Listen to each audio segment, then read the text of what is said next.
अस्सलाम वालेकुम। उम्मीद है आप लोग खैरियत से होंगे। कल हमने इलेक्ट्रोस्टैटिक्स लेक्चर 1 उसमें हमने कवर किया कूलम्स लॉ को और उसके डिफरेंट पॉइंट्स को डिस्कस किया। आज हम स्टार्ट करेंगे नेक्स्ट टॉपिक इलेक्ट्रोस्टैटिक्स का, that is electric field and electric field intensity. अगर बात की जाए कि व्हाट इज इलेक्ट्रिक फील्ड क्या चीज होती है, तो हम इलेक्ट्रिक फील्ड को डिफाइन करते हैं कि electric field is basically the region around a charge with in which it can produce electrostatic effect on any other charge. कि इलेक्ट्रिक फील्ड किसी भी चार्ज के अराउंड एक ऐसा रीजन होता है, एक ऐसी जगह होती है जहां पर वो किसी दूसरे चार्ज के ऊपर अपना इलेक्ट्रोस्टैटिक इफेक्ट प्रोड्यूस कर सके। इस इलेक्ट्रोस्टैटिक इफेक्ट का मतलब क्या है? इस इलेक्ट्रोस्टैटिक इफेक्ट का मतलब यह है कि अगर मेरे पास एक चार्ज है, लेट्स से Q, उसके अराउंड मेरे पास एक स्पेसिफिक रीजन है जिसको हम इलेक्ट्रिक फील्ड बोल रहे हैं, तो उसकी रीजन के अंदर अगर कोई और चार्ज आएगा, अगर तो सिमिलर चार्ज आएगा तो वो उसको रिपेल कर देगा, और अगर वो अपोजिट चार्ज आएगा तो वो उसको अट्रैक्ट कर देगा। तो ये जो बिहेवियर है अनलाइक चार्जेस को अट्रैक्ट करने का और लाइक चार्जेस को रिपेल करने का, इसे हम कहते हैं कि दैट इज इलेक्ट्रोस्टैटिक इफेक्ट। तो व्हाट इज इलेक्ट्रिक फील्ड? अगर कहीं पर स्टेटमेंट लिखी हो और आपने आइडेंटिफाई करना हो ये स्टेटमेंट किसकी है, तो स्टेटमेंट कुछ इस किस्म की लिखी जा सकती है कि ये एक रीजन है, एक स्पेस है, किसके अराउंड? एक चार्ज के अराउंड, जिस स्पेस के अंदर रहते हुए वो क्या कर सकता है, in which it can produce its electrostatic effect. और इलेक्ट्रोस्टैटिक इफेक्ट को मैंने डिफाइन किया कि इलेक्ट्रोस्टैटिक इफेक्ट मींस कि वो किसी दूसरे चार्ज को अट्रैक्ट या रिपेल करने की प्रॉपर्टी रखता है। जिस जगह पर जाकर इलेक्ट्रिक फील्ड खत्म हो जाती है, याद रखिएगा, वो हमारा इन्फिनिटी पॉइंट होता है, और इन्फिनिटी पॉइंट के ऊपर वो किसी दूसरे चार्ज को अट्रैक्ट या रिपेल नहीं कर सकता, और वो हमारे पास पॉइंट होगा जहां इलेक्ट्रोस्टैटिक फोर्स जीरो हो जाएगी। ये जितनी भी फील्ड्स हैं, चाहे वो मैग्नेटिक फील्ड है, ग्रेविटेशनल फील्ड है, इलेक्ट्रिक फील्ड है, हर एक का एक इन्फिनिटी पॉइंट लाजमी होता है, और उस इन्फिनिटी पॉइंट पर जाकर उनकी फोर्स का जो ओवरऑल इफेक्ट होता है किसी दूसरी बॉडी के ऊपर, वो टोटली जीरो हो जाता है। अब हमसे यहां पर एग्जामिनर ये चीज पूछ सकता है एमसीक्यू के अंदर कि जो इलेक्ट्रिक फील्ड इंटेंसिटी है ये डिपेंड किन फैक्टर्स पे करती है। तो हमें पता होना चाहिए कि कौन कौन सी ऑप्शंस को हमने करेक्ट मार्क करना है। तो अगर बात करें कि इनकी डिपेंडेंस क्या है, तो पहली हमारे पास आती है कि that depends on the magnitude of charge. Charge की मैग्नीट्यूड ज्यादा होगी तो ये रीजन आपका ज्यादा वाइड होगा। दूसरी चीज जिस पर ये डिपेंड करती है that is distance from the charge, मतलब electric field throughout constant नहीं रहती। जैसे अर्थ के अराउंड ग्रेविटेशनल फील्ड कांस्टेंट नहीं है, इसी तरह चार्ज के अराउंड इलेक्ट्रिक फील्ड कांस्टेंट नहीं होती। हम जितना चार्ज से दूर जाते जाएंगे इलेक्ट्रिक फील्ड वीक होती जाती है। और तीसरी चीज हमारे पास है मीडियम अराउंड द चार्ज, कि अगर चार्ज के अराउंड किसी मीडियम को इंट्रोड्यूस करवाया जाए तो ओवरऑल उस चार्ज का जो इलेक्ट्रोस्टैटिक इफेक्ट होगा वो रिड्यूस हो जाएगा। तो ये तीन चीजें हैं जिसके ऊपर इलेक्ट्रिक फील्ड डिपेंड करती है। मैग्नीट्यूड ऑफ चार्ज, इसके साथ एक तरह का डायरेक्ट रिलेशन है। डिस्टेंस फ्रॉम द चार्ज, इसके साथ इनवर्स रिलेशन है। और तीसरी चीज हमारे पास होती है मीडियम अराउंड द चार्ज। और मीडियम अराउंड द चार्ज के साथ भी आप कह सकते हो कि इनवर्स रिलेशन होगा, कि मीडियम के आने से इलेक्ट्रिक फील्ड वीक हो जाती है। नेक्स्ट पॉइंट, एक और एमसीक्यू जो यहां पूछा जा सकता है थ्योरेटिकल, वो ये कि हम इलेक्ट्रिक फील्ड को रिप्रेजेंट कैसे करते हैं। रिप्रेजेंटेशन ऑफ इलेक्ट्रिक फील्ड, कि किसी भी रीजन में अगर इलेक्ट्रिक फील्ड प्रेजेंट है और हमने उसको रिप्रेजेंट करना है तो किस चीज से करेंगे? हमारा आंसर होगा electric field is represented with electric field lines. तो next point, what are electric field lines? Electric field lines के बारे में बात करें तो electric field lines are basically imaginary lines. ये इमेजिनरी लाइंस है, और इन इमेजिनरी लाइंस के बारे में ये कहा जाता है कि ये बेसिकली क्या है? These are the path followed by a unit positive charge, path followed by a unit positive charge in an electric field. कि जो हमारे पास कोई यूनिट पॉजिटिव चार्ज किसी इलेक्ट्रिक फील्ड में पाथ फॉलो करेगा, that is called electric field lines. पहले समझा दूं, उसके बाद इसकी स्टेटमेंट को लिखवाता हूं। लेट्स से एक चार्ज है Q, और उस चार्ज की इलेक्ट्रिक फील्ड के अंदर आपने एक यूनिट पॉजिटिव चार्ज को रखा। यूनिट पॉजिटिव चार्ज मींस एक ऐसा चार्ज जिसकी पोलैरिटी पॉजिटिव है और जिसकी मैग्नीट्यूड 1 कूलम है। ये एक टेस्ट चार्ज होता है। और ये कन्वेंशनली पॉजिटिव लिया जाता है, नेगेटिव लेंगे तो तमाम रेफरेंस रिवर्स हो जाएंगे। तो what is unit positive charge? कि जब यूनिट पॉजिटिव चार्ज को इलेक्ट्रिक फील्ड में रखा तो उस यूनिट पॉजिटिव चार्ज ने एक पाथ फॉलो किया, जो पाथ वो फॉलो करेगा that is called electric field lines. और आप समझ सकते हो कि पॉजिटिव चार्ज में ये जो पाथ होगा ये रेडियली आउटवर्ड होगा, और अगर पॉजिटिव चार्ज की जगह एक नेगेटिव चार्ज हो और उस नेगेटिव चार्ज की इलेक्ट्रिक फील्ड के अंदर आप इस टेस्ट चार्ज को रखो तो ये टेस्ट चार्ज उस नेगेटिव की तरफ अट्रैक्ट होगा। That means electric field lines positive charge के लिए रेडियली आउटवर्ड होती हैं और नेगेटिव चार्ज के लिए रेडियली इनवर्ड होती हैं। तो हैं क्या electric field lines? These are the path followed by a unit positive charge या टेस्ट चार्ज। कहां पर? In an electric field. जिस इलेक्ट्रिक फील्ड को हम रिप्रेजेंट करना चाहते हैं वहां पर जो वो पाथ फॉलो करेगा। अब हमें यहां दो चीजों के बारे में पता चला कि पॉजिटिव चार्ज के लिए जो इलेक्ट्रिक फील्ड लाइंस होती हैं, अगर पूछा जाए उसकी क्या डायरेक्शन है तो दैट इज रेडियली आउटवर्ड। अब रेडियली का वर्ड यूज हुआ क्योंकि ये हमारे पास जो रेडियस वेक्टर होगा उसके अलोंग होंगे और डायरेक्शन क्या होगी? आउटवर्ड होगी। ये किसी भी पॉइंट पे अगर मैं इसको ड्रॉ करूंगा तो वो अलोंग द रेडियस वेक्टर होगा और रेडियली आउटवर्ड होगा। और नेगेटिव चार्ज के लिए हम बात करें तो हमारे पास वो रेडियली इनवर्ड होगा इस तरह से। तो radially outward for positive charge and radially inward for negative charge. ये दो चीजें हमें पता चल गई कि क्या डायरेक्शन होगी। इसको ओवरऑल अगर प्रॉपर तरह से कहीं पर ड्रॉ किया जाए और आइडेंटिफाई करने को कहा जाए तो सिंपल आप आइडेंटिफाई इसको कर सकते हो कि पॉजिटिव चार्ज के लिए इलेक्ट्रिक फील्ड लाइंस आउटवर्ड होंगी और इनकी डायरेक्शन के बारे में याद रखिएगा कि चार्ज की सरफेस के हर पॉइंट के ऊपर ये इलेक्ट्रिक फील्ड लाइंस परपेंडिकुलर होती हैं। चार्ज के सरफेस के हर पॉइंट के ऊपर ये इलेक्ट्रिक फील्ड लाइंस क्या होती हैं? परपेंडिकुलर होती हैं। तो पॉजिटिव चार्ज के लिए आउटवर्ड और नेगेटिव चार्ज के लिए रेडियली इनवर्ड।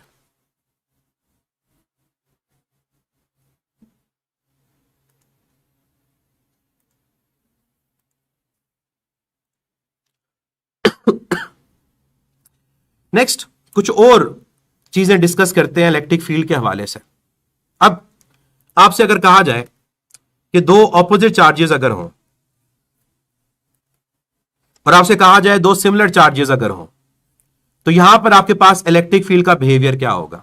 अब यहां मैं कुछ बातें ऐसे बताऊंगा जो आगे जाके हमने पढ़नी है, लेकिन मैं रेफरेंस के तौर पे यही बता दूंगा ताकि आगे जाकर आपको आइडिया हो जाए कि हमने क्या चीज डिस्कस की थी और वो क्यों है। जब दो ऑपोजिट चार्जेस होते हैं तो अगर आप टेस्ट चार्ज को रखो तो टेस्ट पॉजिटिव से अवे और नेगेटिव के टुवर्ड्स मूव करेगा। जब पॉजिटिव से अवे नेगेटिव के टुवर्ड्स मूव करेगा तो इलेक्ट्रिक फील्ड लाइंस दो ऑपोजिट चार्ज में फ्रॉम पॉजिटिव टू नेगेटिव होंगी और ये इलेक्ट्रिक फील्ड लाइंस कर्व होंगी। कर्व को फ्रिंजिंग भी कहा जाता है। क्या कहा जाता है? Fringing electric field. और ओवरऑल जहां पर जाकर इलेक्ट्रिक फील्ड वीक हो जाती है वहां पर ये डिस्कनेक्टेड शो होती हैं। जहां पर जाकर इलेक्ट्रिक फील्ड क्या हो जाएंगी? वीक, वहां पर आप इनको डिस्कनेक्टेड शो करोगे। इसका मतलब आपको एक चीज यहां पर पता चली कि जो हमारे पास दो ऑपोजिट चार्जेस के दरमियान इलेक्ट्रिक फील्ड होती है वो यूनिफॉर्म नहीं होती, क्योंकि यूनिफॉर्म होने के लिए उनका स्ट्रेट, उनका पैरेलल होना जरूरी है। तो क्या पॉइंट आप लोगों ने यहां याद रखना है? दो ऑपोजिट चार्जेस के लिए electric field lines will be non uniform. Electric field non uniform होगी, पहली चीज। और नॉन यूनिफॉर्म इलेक्ट्रिक फील्ड को दूसरा नाम मैंने क्या बोला? उसको फ्रिंजिंग कहा जाता है। इसको फ्रिंजिंग इलेक्ट्रिक फील्ड कहा जाएगा। क्लियर? इसके अलावा आपको नजर आ रहा है कि जो दो ऑपोजिट चार्जेस हैं, इन दो ऑपोजिट चार्जेस के दरमियान इलेक्ट्रिक फील्ड प्रेजेंट है। इसका मतलब जब चार्ज ऑपोजिट होंगे तो electric field between the charges वो नॉन जीरो होगी। लेकिन अगर हमसे पूछा जाए व्हाट अबाउट पोटेंशियल, तो पोटेंशियल के बारे में क्या कहोगे? तो याद रखिएगा कि दो ऑपोजिट चार्जेस अगर इक्वल मैग्नीट्यूड के हों, अगर दो ऑपोजिट चार्जेस अगर इक्वल मैग्नीट्यूड के हों तो उनके मिड वे पर हमारा जो पोटेंशियल होता है वो जीरो होता है। ये हमारी बुक में एक सॉल्व एग्जाम्पल भी है और आगे जाकर हम पोटेंशियल में इसको डिस्कस भी करेंगे कि दो अगर इक्वल चार्जेस हों, अगर यहां दोनों चार्जेस इक्वल मैग्नीट्यूड के हैं तो उनके मिड वे पर हमारे पास जो पोटेंशियल डिफरेंस होगा वो जीरो होगा। तो ये पॉइंट यहां पर नोट कर लीजिएगा कि ऑपोजिट चार्जेस इक्वल मैग्नीट्यूड, तो एग्जैक्टली सेंटर के ऊपर कि दोनों से अगर डिस्टेंस इक्वल हो तो इस पॉइंट पे आपका नेट पोटेंशियल जीरो हो जाता है, क्योंकि पॉजिटिव नेगेटिव दोनों का पोटेंशियल सेम होगा, ऐड करोगे आंसर जीरो आ जाएगा। लेकिन पोटेंशियल जीरो होने से इलेक्ट्रिक फील्ड जीरो नहीं होती, और इलेक्ट्रिक फील्ड अगर जीरो नहीं है तो पोटेंशियल डिफरेंस भी जीरो नहीं है। वजह, क्योंकि potential difference equal to E D है।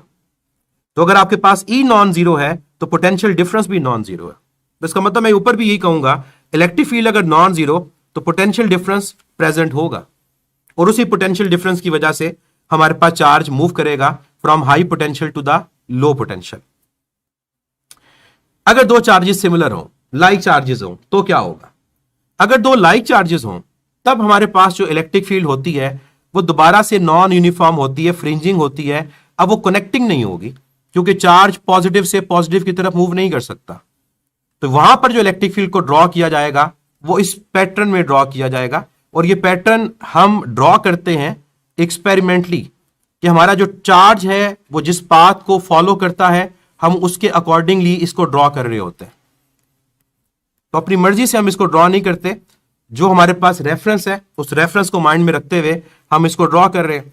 अब आप एक चीज बता सकते हैं कि क्या इलेक्ट्रिक फील्ड यहां यूनिफॉर्म है, नॉन यूनिफॉर्म है? आप दोबारा यही कहोगे, आप कहोगे इलेक्ट्रिक फील्ड यहां पर भी नॉन यूनिफॉर्म है।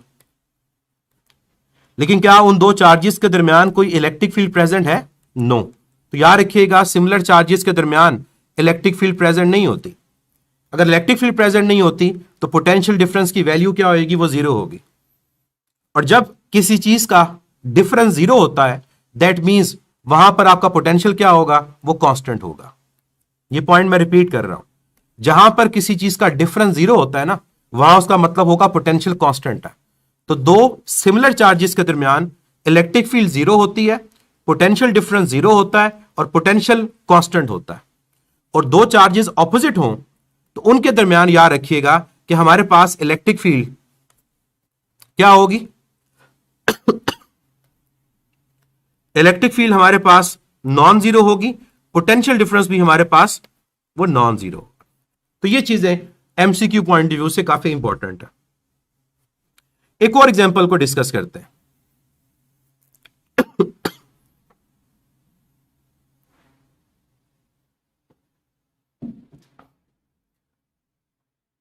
जो नेक्स्ट एग्जांपल है कि अगर आपके पास एक प्लेट हो, कोई भी चार्ज प्लेट, और एक चार्ज हो, तो उनके दरमियान हमारे पास इलेक्ट्रिक फील्ड किस तरह से ड्रॉ की जाएगी? तो लेट्स से हमारे पास एक चार्ज प्लेट है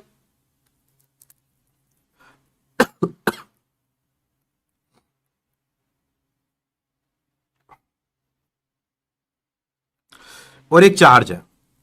अब यहां पर अगर आपने इलेक्ट्रिक फील्ड को ड्रॉ करना है तो सिंपल आपके पास इलेक्ट्रिक फील्ड लाइंस कन्वर्ज होंगी उस चार्ज की तरफ।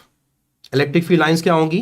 कन्वर्ज होंगी उस चार्ज की तरफ, तो पॉजिटिव से नेगेटिव। ये हमारे पास ओवरऑल यहां पर इलेक्ट्रिक फील्ड लाइंस होंगी। और यहां भी देख सकते हो कि इलेक्ट्रिक फील्ड लाइंस क्या है? कर्व है। तो ये भी नॉन यूनिफॉर्म इलेक्ट्रिक फील्ड के एग्जाम्पल में आएगा। नेक्स्ट एग्जाम्पल हम कैपेसिटर की लेते हैं। कैपेसिटर की एग्जाम्पल लेने का मतलब है कि दो पैरेलल चार्ज प्लेट्स, कि दो हमारे पास चार्ज प्लेट्स हैं और उन पे चार्ज क्या है? वो ऑपोजिट है। तो आप जानते हो कि हम ऑपोजिट चार्ज प्लेट्स के दरमियान इलेक्ट्रिक फील्ड को यूनिफॉर्म कंसीडर करते हैं, क्योंकि हमारे पास ओवरऑल वहां पर जो इलेक्ट्रिक फील्ड लाइंस होती हैं वो स्ट्रेट होती हैं, पैरेलल होती हैं और यूनिफॉर्म है। लेकिन एजिस के ऊपर जब बात की जाती है दो पैरेलल प्लेट्स के दरमियान, तो याद रखिएगा एजिस के ऊपर इलेक्ट्रिक फील्ड लाइंस वीक होती हैं, और प्रैक्टिकली अगर देखा जाए तो वहां पर इलेक्ट्रिक फील्ड लाइंस को कर्व ड्रॉ किया जाता है। तो कहीं पर अगर आपसे पूछा जाए कि कौन सा पैटर्न इलेक्ट्रिक फील्ड का करेक्ट होगा, तो याद रखिएगा जहां पर एंड पे जाकर इलेक्ट्रिक फील्ड लाइंस को कर्व ड्रॉ किया जाए। लेकिन ओवरऑल हम अगर बात करेंगे तो हम कहेंगे कि कैपेसिटर या दो ऑपोजिट चार्ज प्लेट्स, ये हमारे पास एग्जाम्पल होती हैं यूनिफॉर्म इलेक्ट्रिक फील्ड की। अब यूनिफॉर्म इलेक्ट्रिक फील्ड का मतलब क्या होगा? यूनिफॉर्म इलेक्ट्रिक फील्ड का मतलब यह होगा कि चाहे पॉइंट आपके पास ए है, चाहे पॉइंट आपके पास बी है, चाहे पॉइंट आपके पास सी है और चाहे पॉइंट डी है, हर पॉइंट के ऊपर इलेक्ट्रिक फील्ड इंटेंसिटी इक्वल होगी। यह यूनिफॉर्म होने का मतलब है। और नॉन यूनिफॉर्म होने का मतलब ऑब्वियसली ये होगा कि इक्वल नहीं है। तो इलेक्ट्रिक फील्ड लाइंस हमारे पास क्या होती हैं, ये यूनिफॉर्म होती हैं। कहां पर, दो अपोजिट चार्ज प्लेट्स के दरमियान। तो आपसे अगर कभी भी एमसीक्यू पूछा जाए तो आपने याद रखना है कि यूनिफॉर्म इलेक्ट्रिक फील्ड में overall electric field intensity uniform है। फिर आप ये भी जानते हो कि पॉजिटिव प्लेट को हाई पोटेंशियल कंसीडर किया जाता है और नेगेटिव प्लेट को लो पोटेंशियल कंसीडर किया जाता है। तो एक पॉइंट याद कर लें, वो क्या, कि जब भी आप किसी इलेक्ट्रिक फील्ड को फॉलो करोगे, जब भी आप किसी इलेक्ट्रिक फील्ड को फॉलो करोगे, और इलेक्ट्रिक फील्ड को फॉलो करने का मतलब यही है कि आप पॉजिटिव से नेगेटिव की तरफ जाओगे, हमेशा आपका पोटेंशियल डिक्रीज करेगा। इस पॉइंट को मैं रिपीट कर रहा हूं, जब भी आप किसी इलेक्ट्रिक फील्ड को फॉलो करोगे, यानी पॉजिटिव से नेगेटिव जाओगे, हमेशा आपके पास जो पोटेंशियल होगा उसकी वैल्यू क्या करेगी, डिक्रीज करेगी। तो अगर यहां पर क्वेश्चन ये पूछा जाता कि इन पॉइंट्स के पोटेंशियल को कंपेयर करो, VA को VB से, VC से और VD से, तो आप क्या कहते, आप कहते जितना पॉजिटिव से अवे जाएंगे उतना पोटेंशियल डिक्रीज करेगा। पोटेंशियल ज्यादा होगा A पर एज कंपेयर टू B, और B पर ज्यादा होगा C, और C पर ज्यादा होगा D से। तो ये पॉइंट आपका इंपॉर्टेंट है क्वेश्चन पॉइंट ऑफ व्यू से, कि हमें जब भी ऐसी जगहों पर इलेक्ट्रिक फील्ड फाइंड करने की कहा जाए, पोटेंशियल फाइंड करने को कहा जाए, तो आपने ये रूल अप्लाई करना है कि जब भी हम फॉलो करेंगे किसको, इलेक्ट्रिक फील्ड को, फॉलो द इलेक्ट्रिक फील्ड, और क्या होगा फॉलो करने से, electric potential will decrease. Electric potential उसके अलोंग क्या करेगा, वो डिक्रीज करेगा। तो ये आप लोगों ने याद रखना है, कहीं भी अप्लाई कर दें आपका ये वाला क्वेश्चन गलत नहीं होगा।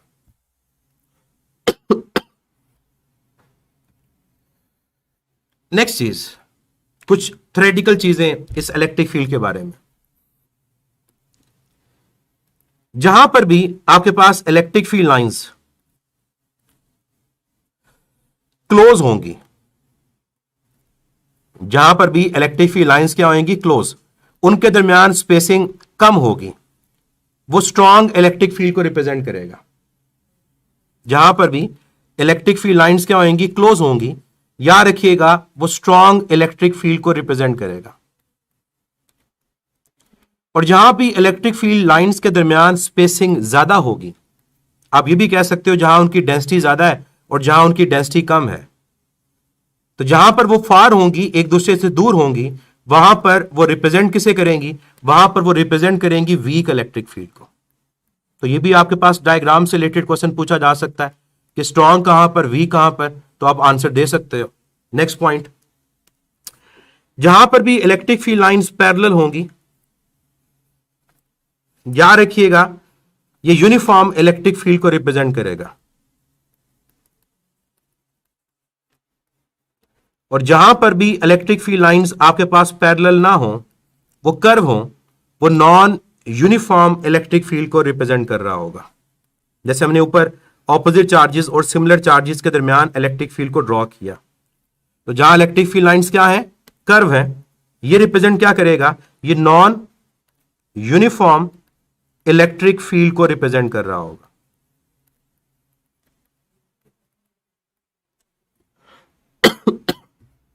नेक्स्ट पॉइंट, किसी भी चार्ज की सरफेस के ऊपर, किसी भी चार्ज की सरफेस के ऊपर अगर परपेंडिकुलर ड्रॉ किया जाए तो वो आपके पास इलेक्ट्रिक फील्ड लाइंस की डायरेक्शन को शो करेगा।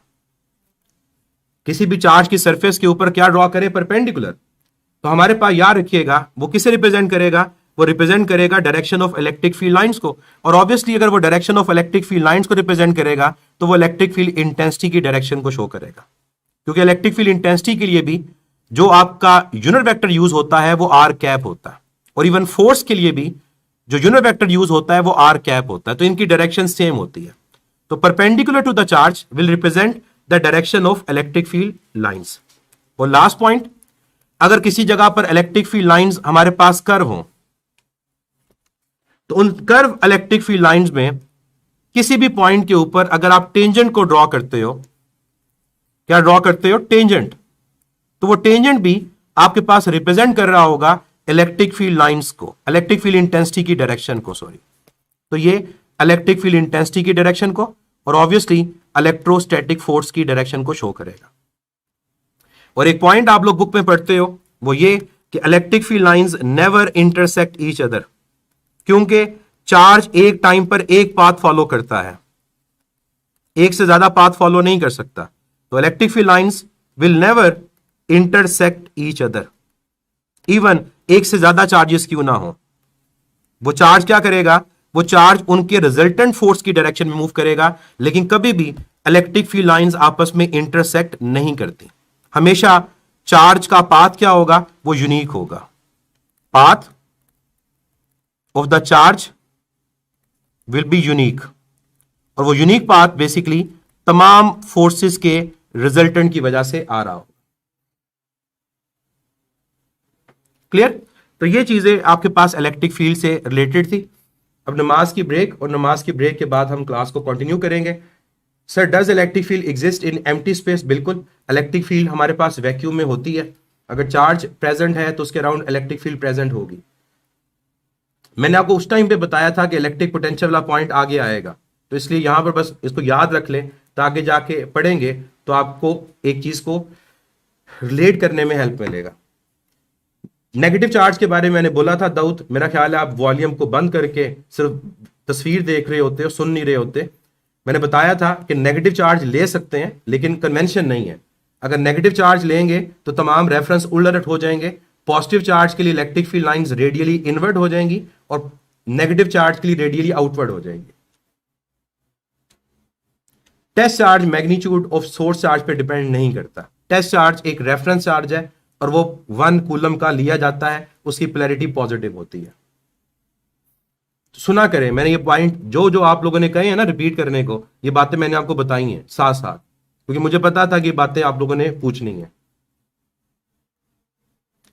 पैरेलल प्लेट में इलेक्ट्रिक फील्ड यूनिफॉर्म होती है, नॉन यूनिफॉर्म नहीं होती। पैरेलल प्लेट में इलेक्ट्रिक फील्ड आपकी यूनिफॉर्म होती है, लिखा हुआ है कि पैरेलल प्लेट में इलेक्ट्रिक फील्ड यूनिफॉर्म है, नॉन यूनिफॉर्म नहीं होती।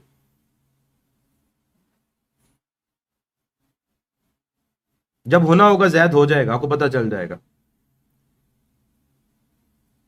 ये खरोटी आप नहीं सुन रहे, मैं जो आपको जवाब दे रहा हूं, मैंने भी आपको जवाब दिया इसका। इलेक्ट्रिक फील्ड स्पेस में एग्जिस्ट करती हैं। एम्प्टी स्पेस का मतलब है वैक्यूम। फिर आप कल वाला काम शुरू कर रहे हो। अब फिर ये बच्चा मुबशिर आ गया, कल के लेक्चर में बताया था कि मेटेलिक स्फीयर को रखेंगे तो क्या होगा। कल वाला लेक्चर अटेंड करें बच्चे, कल वाला लेक्चर अटेंड करेंगे तो बेसिक पता होंगी तो आगे पढ़ सकेंगे। बेसिक को पढ़ा करें। जो कल पढ़ाया था उसमें मेटल स्फीयर की बात की थी कि उसकी परमिटिविटी इंफिनिटी होती है, उसके बीच में से इलेक्ट्रिक फील्ड लाइन पास नहीं करती, उसकी सरफेस के ऊपर इलेक्ट्रिक फील्ड लाइंस कन्वर्ज हो जाती हैं, उसकी सरफेस के हर पॉइंट के ऊपर परपेंडिकुलर। गुल अहमद, थ्योरेटिकल कितने एमसीक्यूज होते हैं? आपको पता होना चाहिए कि आपके 70% रिकॉल के क्वेश्चन है, 30% एप्लीकेशन के हैं। तो रिकॉल के क्वेश्चंस का मतलब ही थ्योरेटिकल क्वेश्चंस हैं। कॉन्सेप्चुअल क्वेश्चंस आपके बाकी 30% है।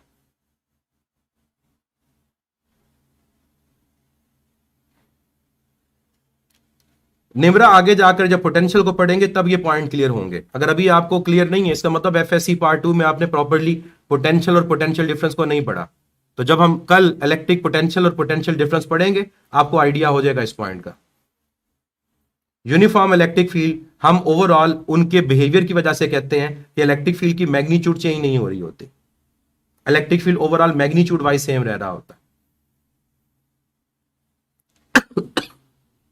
नमाज की ब्रेक और उसके बाद दोबारा। और आप लोगों से गुजारिश है कि लेक्चर को सुना करें, और जब कोई क्वेश्चन पूछ लिया करें तो उसके बाद उसका आंसर भी सुना करें, तो उसका आंसर मैंने क्या दिया है। नमाज की ब्रेक और ये क्लास अब दोबारा स्टार्ट होगी 7:30 पे।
अस्सलाम वालेकुम। कंटिन्यू करते हैं लेक्चर को।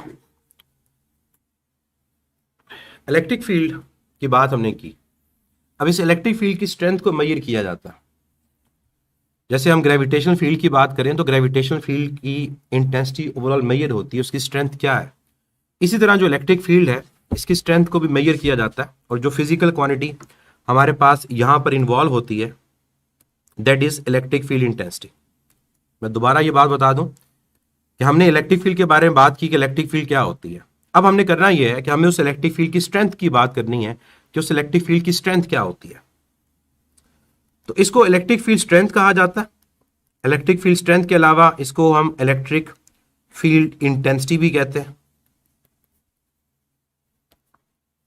स्ट्रेंथ ऑफ इलेक्ट्रिक फील्ड भी कह सकते हो। और ये एक फिजिकल क्वांटिटी है जो हमें बताएगी कि किसी भी पॉइंट पे इलेक्ट्रिक फील्ड में इलेक्ट्रिक फील्ड स्ट्रेंथ क्या है, उसकी मैग्नीट्यूड क्या है, उसकी डायरेक्शन क्या है। इसको रिप्रेजेंट किया जाता है कैपिटल ई से। अब मैं आपको डिफरेंट तरह से ये टॉपिक कवर करवाऊंगा, मतलब मैं आपको केसेस की फॉर्म में ये टॉपिक करवाऊंगा। जैसे हमने जब वर्क एनर्जी पढ़ा था तो मैंने आपको वहां पर वर्क के डिफरेंट फार्मूलाज बताए थे और साथ साथ बताया था कि कौन सा फार्मूला कहां पर यूज होना है। तो यहां भी मैं ऐसे ही करूंगा। मैं इलेक्ट्रिक फील्ड स्ट्रेंथ की बेसिक कॉन्सेप्ट के बाद मैं इसके केसेस पे चला जाऊंगा कि कैसे कैसे क्वेश्चन और कैसे कैसे फार्मूलाज इलेक्ट्रिक फील्ड इंटेंसिटी के हो सकते हैं। तो what is electric field intensity? Electric field intensity को अगर हम बेसिक डिफाइन करें तो क्या कहते हैं कि अगर एक चार्ज है, उस चार्ज की इलेक्ट्रिक फील्ड में किसी दूसरे चार्ज को आप रखते हो तो ऑब्वियसली हमारे पास ये चार्ज, लेट से इसको कैपिटल क्यू कह देते हैं, और दूसरा चार्ज मेरे पास जो है वो स्मॉल क्यू है। तो कैपिटल क्यू स्मॉल क्यू के ऊपर एक फोर्स अप्लाई करेगा, and that electrostatic force per unit charge is called electric field intensity. ये बिल्कुल उसी तरह से है जैसे आप बात करते हो ना कि हमारे पास स्मॉल जी है, कि जैसे ग्रेविटेशनल फोर्स की बात करें तो वो किसके इक्वल है? वो एम जी के इक्वल है। तो स्मॉल जी किसके इक्वल है? That is basically equal to gravitational force per unit mass. कि जिस पॉइंट के ऊपर आप ग्रेविटेशनल फील्ड स्ट्रेंथ फाइंड करते हो उस पॉइंट पे, उस बॉडी पे लगने वाली फोर्स को उसके मास से डिवाइड कर दो। इसी तरह से जिस पॉइंट पे हमने चार्ज की इलेक्ट्रिक फील्ड इंटेंसिटी को कैलकुलेट करना है, आप क्या करो, उस पॉइंट पे उस पे लगने वाली फोर्स को उस चार्ज की मैग्नीट्यूड से डिवाइड कर दो। तो जो रोल ग्रेविटेशनल फील्ड के अंदर एक्सेलेरेशन ड्यू टू ग्रेविटी का होता है, वही रोल हमारे पास इलेक्ट्रिक फील्ड के अंदर इलेक्ट्रिक फील्ड इंटेंसिटी का होता है। तो पहला जो केस है बड़ा सिंपल सा है, और उससे रिलेटेड अगर हम इसकी स्टेटमेंट को लिखते हैं, डेफिनेशन को लिखते हैं, तो वो क्या है कि it is electrostatic force per unit charge at any point in an electric field. कि किसी भी पॉइंट के ऊपर इलेक्ट्रिक फील्ड के अंदर फोर्स और चार्ज की जो रेशियो होगी that is called electric field intensity. अब इस बात का ख्याल रखिएगा कि ये जो चार्ज है ये वो चार्ज है जिस पे फोर्स लग रही है। मतलब इस केस से रिलेटेड मेरा जो फार्मूला बनेगा वो ये बनेगा कि फोर्स ओवर चार्ज। लेकिन अगर मैं रेफरेंस इस चार्ज को ना लेना चाहूं, मैं रेफरेंस उस चार्ज को लेना चाहूं जो फोर्स अप्लाई कर रहा है, कि उस पॉइंट चार्ज की जिसकी इलेक्ट्रिक फील्ड है उसकी वजह से इलेक्ट्रिक फील्ड इंटेंसिटी क्या होगी। तो सेकंड केस मेरा ये कि वो चार्ज जो कैपिटल क्यू, अब उस रेफरेंस से मैं इस पॉइंट के ऊपर जहां चार्ज प्रेजेंट है इलेक्ट्रिक फील्ड इंटेंसिटी को कैलकुलेट करना चाहता। तो अब मेरा फार्मूला क्या होगा? That will be E is equal to K times Q over R square. तो वेरिएबल मैंने जानबूझ के डिफरेंट लिखे ताकि आपको आइडिया हो कि F ओवर Q में वो चार्ज जिस पे फोर्स लगती है, और KQ ओवर R स्क्वायर में वो चार्ज जो फोर्स अप्लाई करता है। तो दोनों में डिफरेंस है।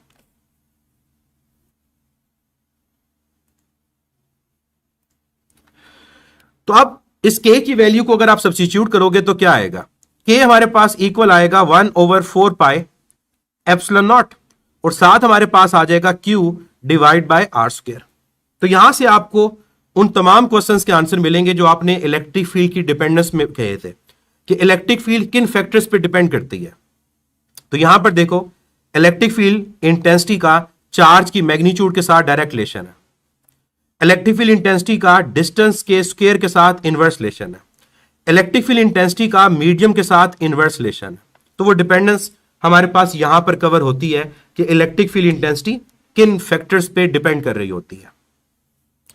जो नेक्स्ट इसकी मैथमेटिकल फॉर्म में लिखूंगा वो यहीं से लिखूंगा कि हम इलेक्ट्रिक फील्ड इंटेंसिटी को वेक्टर फॉर्म में किस तरह से लिखते हैं, क्योंकि कई दफा इलेक्ट्रिक फील्ड इंटेंसिटी के क्वेश्चन वेक्टर फॉर्म में आएंगे, यानी आपको इस पॉइंट का विद रिस्पेक्ट टू ओरिजिन एक पोजीशन वेक्टर गिवन होगा आर, और आपको कहा जाएगा इस पॉइंट के ऊपर इलेक्ट्रिक फील्ड इंटेंसिटी को कैलकुलेट करो, और आंसर जो होंगे वो वेक्टर फॉर्म में होंगे। तो आपने करना क्या, वेक्टर फॉर्म के लिए आप लोग क्या करोगे, आप यहां पर एक यूनिट वेक्टर को इंट्रोड्यूस करवाओगे, और आपको मैंने बताया था कि इलेक्ट्रिक फील्ड इंटेंसिटी जो होती है और इलेक्ट्रोस्टैटिक फोर्स जो होती है ये दोनों रेडियल होती हैं, that is along the line connecting the charges. इसका मतलब यहां पर जो आपका यूनिट वेक्टर इन्वॉल्व होगा वो क्या आएगा, वो आपका आर कैप आएगा। तो K Q over R square into R cap. अब इस आर कैप की वैल्यू को अगर आप सब्स्टिट्यूट करो तो आर कैप किसके इक्वल है, that is equal to vector divide by vector magnitude. तो आपका ये फार्मूला इलेक्ट्रिक फील्ड इंटेंसिटी का चेंज होकर क्या बन जाएगा, K time Q over R cube. R cube कैसे आया, ये वाला आर डिनोमिनेटर के आर स्क्वायर से मल्टीप्लाई हो गया और ये वेक्टर फॉर्म में कन्वर्ट हो गया। अब कई दफा जब आप क्वेश्चंस में देखोगे कि आर वेक्टर फॉर्म में गिवन है तो आपने प्रेफर करना है कि इस फार्मूला को यूज करो। मैं आपको एग्जांपल देता हूं इसकी कि इससे रिलेटेड क्वेश्चन कैसा आता है, ट्राई करें इस क्वेश्चन को सॉल्व करने की। क्वेश्चन मेरा आपसे यह है कि एक XY प्लेन है और उस XY प्लेन के ओरिजिन के ऊपर एक चार्ज प्रेजेंट है और उस चार्ज की जो मैग्नीट्यूड है दैट इज 2 माइक्रोकूलम। उस XY प्लेन में एक पॉइंट P जिसका पोजीशन वेक्टर हमें गिवन है और वो पोजीशन वेक्टर की वैल्यू क्या है, let's say that is 3i plus 4j। ये हमें इस पॉइंट का पोजीशन वेक्टर r गिवन है। फाइंड करें इस पॉइंट P पे इलेक्ट्रिक फील्ड इंटेंसिटी की वैल्यू क्या है, और आपका जो आंसर आना चाहिए वो आना चाहिए in the form of unit vectors i and j। करें सॉल्व और बताएं इसका आंसर क्या आएगा। सेकंड केस कुछ भी नहीं है, फर्स्ट केस उस चार्ज के रेफरेंस से है जिस चार्ज पे फोर्स अप्लाई हो रही है, और सेकंड में हमने फार्मूला में उस चार्ज को लिया जो फोर्स अप्लाई करता है।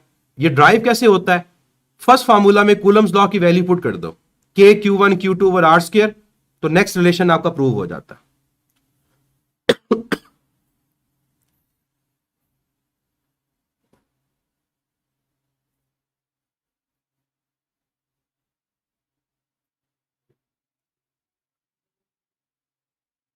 जी मैं वेट कर रहा हूं आपके आंसर का, क्या आंसर क्या होगा इसका।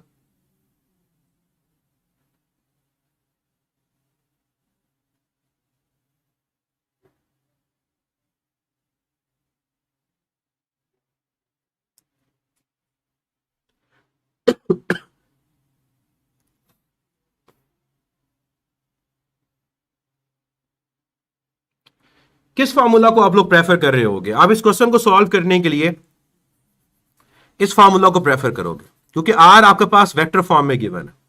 तो आर अगर वेक्टर फॉर्म में गिवन है तो आपने इस फार्मूला को यूज करना। तो जब सॉल्व करेंगे देखिएगा अब आंसर क्या आता है।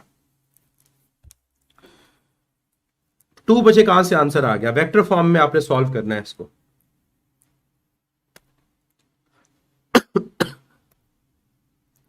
अब सॉल्व करना है तो फार्मूला ये वाला यूज होगा। अब के आपके पास क्या है 9 10 रेज़ टू पावर 9, चार्ज क्या है 2 micro, 2 10 raise to power -6 and R, what is R, ये जो वेक्टर गिवन है इसकी मैग्नीट्यूड। तो जब आप इसकी मैग्नीट्यूड फाइंड करोगे तो √3 का स्क्वायर प्लस 4 का स्क्वायर, 9 + 16 25 और 25 का √5, तो यहां नीचे आएगा 5 और उसका क्या है क्यूब, और साथ क्या है आर वेक्टर, तो आर पोजीशन वेक्टर है उसको 3i + 4j आप वैसे ही लिख दो। अब आपने इसको सॉल्व करना, न्यूमरेटर को मल्टीप्लाई करो तो 9 × 2 से होगा, ये आपके पास 18 आएगा, पावर 9 - 6 ये आपके पास 3 आ जाएगी, और 5 का क्यूब होगा 125 क्योंकि 5 × 5 × 5 तो 125, और साथ क्या है 3i + 4j। अब ये जो 1000 है ये 125 से सॉल्व हो सकता है क्योंकि 125 × 2 250, 125 इंटू 4 500, तो 125 इंटू 8 आपका 1000 होगा। इसका मतलब 125 को इसे सॉल्व करो तो ये 8 आ जाएगा। अब आपने 18 को मल्टीप्लाई करना है 8 से, 18 मल्टीप्लाई करो 8 से तो ये 144 आएगा। कैसे? पहले 10 को मल्टीप्लाई करो 8 से 80, फिर 8 को मल्टीप्लाई 8 से करो 64, तो 80 प्लस 64 144, और 144 को आपने in the end 3i plus 4j से मल्टीप्लाई करना। अब इसको मल्टीप्लाई कर दो, आपका रिजल्ट फाइंड हो जाएगा, और यूं भी लिखना भी करेक्ट होगा, ये गलत नहीं होगा। और मैंने आपको यूनिट दिए हुए कूलम, और अगर डिस्टेंस लेट से मीटर में तो आपका आंसर न्यूटन पर कूलम आएगा। तो ये इसका सोल्यूशन है, और ये इस केस का फायदा है कि अगर वेक्टर फॉर्म में क्वेश्चन आए तो आप इस फार्मूला को यूज करके वेक्टर फॉर्म के क्वेश्चंस को सॉल्व कर सकते हो। नेक्स्ट पॉइंट और नेक्स्ट केस हमारा इलेक्ट्रिक फ्लक्स की फॉर्म में भी इलेक्ट्रिक फील्ड इंटेंसिटी को रिप्रेजेंट किया जाता है। अगर हम इलेक्ट्रिक फ्लक्स की बात करते हैं, हमारे सिलेबस में तो ऐसा नहीं है, तो आप लोग जानते हो कि इलेक्ट्रिक फ्लक्स क्या होता है। Electric flux is basically dot product of electric field intensity and vector area. कि अगर आपके पास एक सरफेस है तो उस सरफेस के परपेंडिकुलर, जैसे एन कैप होता है, हमारे पास उसका वेक्टर एरिया होगा ए कैप। तो अगर इस वेक्टर एरिया के साथ इलेक्ट्रिक फील्ड इंटेंसिटी का डॉट प्रोडक्ट लिया जाए तो that is called electric flux. तो फर्स्ट करो, इस सरफेस में से इलेक्ट्रिक फील्ड लाइंस पास हो रही हैं और उसकी जो इंटेंसिटी है वो E है। तो by definition of electric flux will be equal to E dot A, और ये आपके पास इक्वल आता है E A cos थीटा के। अगर मैं यहां सपोज करता हूं कि दोनों के दरमियान एंगल आपका 0 है तो cos 0 क्या होता है 1, तो फ्लक्स किसके इक्वल आएगा E इंटू ए के। तो यहां से अगर आपको एग्जामिनर कहता है कि इलेक्ट्रिक फ्लक्स की वैल्यू गिवन है, जो सरफेस का एरिया वो गिवन है, फाइंड करो इलेक्ट्रिक फील्ड इंटेंसिटी क्या होगी, तो आपने ये फॉर्मूला याद रखना है। Electric field intensity is equal to ratio between electric flux and surface area. Electric flux and surface area, इनको डिवाइड कर दें, और इस वेरिएबल को E को आप इलेक्ट्रिक फ्लक्स डेंसिटी भी कहते हो। इसको क्या कहते हो आप? Electric flux density. क्योंकि मैंने आपको बताया था वेव्स के अंदर कि डेंसिटी 3 तरह की होती है, लीनियर, सरफेस, वॉल्यूमेट्रिक। और यहां पर सरफेस है, क्यों? क्योंकि आपकी क्वांटिटी डिवाइड किससे हो रही है? एरिया से। अगर डिवाइड लेंथ से हो तो लीनियर है, और डिवाइड अगर वॉल्यूम से हो तो वॉल्यूमेट्रिक है। तो ये आपके पास इसका एक और केस आ गया जो in terms of electric flux है। नेक्स्ट एक इंपॉर्टेंट केस जो आप लोग पढ़ते हो एफएससी के अंदर, electric field intensity as negative potential gradient. Electric field intensity as negative potential gradient, क्या मतलब होता है इसका? इसको मैं मैथमेटिकली अगर पहले लिखूं तो मैथमेटिकली इसको यूं लिखा जाता है कि electric field intensity is equal to negative of potential difference divide by distance. ये इसका रिलेशन है। अब इसको समझें कि क्यों ये आया। वैसे पहली बात तो यही याद रखिएगा कि जो ग्रेडियंट होता है इसके दो मतलब होते हैं। जो ग्रेडियंट है इसके दो मतलब है। ग्रेडियंट का एक मतलब तो हमने पढ़ा मोशन एंड फोर्स के अंदर, और वो था स्लोप, और यहां पर भी स्लोप का कॉन्सेप्ट है, समझाऊंगा अभी। और दूसरा ग्रेडियंट का मतलब होता है कि अगर कोई भी physical quantity with respect to distance, with respect to length change हो रही हो, जैसे हम कहते हैं ना rate of change of velocity with respect to time, तो वो हमारे पास एक टर्म यूज होती है विद रिस्पेक्ट टू टाइम के लिए। तो अगर कोई variable with respect to distance change हो रहा हो तो उसे भी कहा जाता है ग्रेडियंट। तो यहां पर अगर फार्मूला में देखें तो आपका इलेक्ट्रिक पोटेंशियल डिवाइड हो रहा है डिस्टेंस से, इस वजह से इसको क्या कहा गया? इसे कहा गया पोटेंशियल ग्रेडियंट। और दूसरा इसका मतलब क्या है? दूसरा इसका मतलब यह है कि अगर आप पोटेंशियल के और डिस्टेंस के ग्राफ की स्लोप फाइंड करोगे, अगर आप पोटेंशियल और डिस्टेंस के ग्राफ की स्लोप फाइंड करोगे तो वो स्लोप इलेक्ट्रिक फील्ड इंटेंसिटी के इक्वल आएगी। अब ये बात हमें समझनी है। जो सेकंड पॉइंट है वो तो सिंपल है, पता चल गया कि डिस्टेंस से डिवाइड हो रहा है इसलिए पोटेंशियल ग्रेडियंट है। लेकिन स्लोप वाली बात बड़ी इंपॉर्टेंट है और मैं उसको दो रेफरेंस से आपको समझाऊंगा ताकि हमें पता हो कि हमने कब क्या आंसर देना है। पहला मैं जो रेफरेंस लेता हूं स्लोप को समझाने के लिए वो लेता हूं ऑपोजिट चार्ज प्लेट्स को। ध्यान से सुनिएगा इसको कि मेरे पास दो ऑपोजिट चार्ज प्लेट्स हैं। अभी हमने रिसेंटली पढ़ा कि दो ऑपोजिट चार्ज प्लेट्स हों तो पॉजिटिव से नेगेटिव अगर इलेक्ट्रिक फील्ड को फॉलो करोगे तो पोटेंशियल डिक्रीज करेगा लेकिन इलेक्ट्रिक फील्ड यूनिफॉर्म रहेगी। अगर आप इलेक्ट्रिक फील्ड को फॉलो करोगे तो आपका पोटेंशियल डिक्रीज करेगा लेकिन आपकी जो इलेक्ट्रिक फील्ड है इन दोनों के दरमियान वो क्या रहेगी, वो आपके पास यूनिफॉर्म रहेगी। अब मैंने करना क्या है, मैंने इन प्लेट्स के लिए ग्राफ ड्रॉ करना है पोटेंशियल का और डिस्टेंस का। Potential along Y, distance along X. और डिस्टेंस का मतलब यह है कि आप पॉजिटिव प्लेट से नेगेटिव प्लेट की तरफ मूव कर रहे हो। तो मुझे बताएं क्या होगा ग्राफ जब डिस्टेंस की वैल्यू इंक्रीज करेगी फ्रॉम पॉजिटिव टू नेगेटिव, आपके पोटेंशियल की वैल्यू डिक्रीज करेगी। क्या ये ग्राफ हमारा स्ट्रेट लाइन होगा या ये ग्राफ हमारा कर्व होगा? और अगर कर्व होगा तो क्या ये डिक्रीजिंग स्लोप होगा या इंक्रीजिंग स्लोप होगा? क्या इसका आंसर देंगे?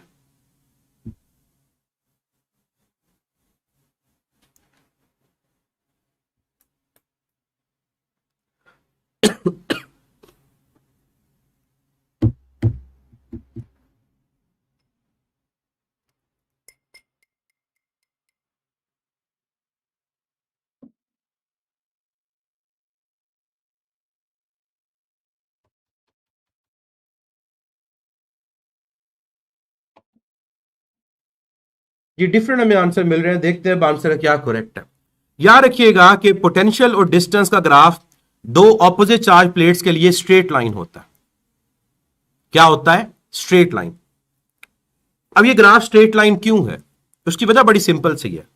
अब वही कॉन्सेप्ट आने लगा है ग्रेडियंट का कि जब आप इस ग्राफ के अंदर ग्रेडियंट को कैलकुलेट करोगे तो ग्रेडियंट का मतलब है ग्राफ की स्लोप, और स्लोप होती है tan थीटा, और tan थीटा होता है perpendicular divide by base. Perpendicular divide by base. अब मुझे बताएं कि यहां परपेंडिकुलर क्या है? यहां परपेंडिकुलर अगर दो पॉइंट्स के दरमियान लोगे तो वो आपका पोटेंशियल डिफरेंस होगा, ये होगा परपेंडिकुलर। तो डेल्टा वी। जो बेस है बच्चे वो क्या है? वो डिस्टेंस है। ये आपके पास आ गया डेल्टा वी। नेक्स्ट पॉइंट, क्या ये स्लोप पॉजिटिव है नेगेटिव है? यूनिट 1 में बताया था इस ग्राफ का एंगल देखो विद पॉजिटिव एक्स एक्सिस, तो आपका जो एंगल है वो ग्रेटर देन 90 है, और ये है सेकंड क्वाड्रेंट, और सेकंड क्वाड्रेंट में स्लोप नेगेटिव होती है।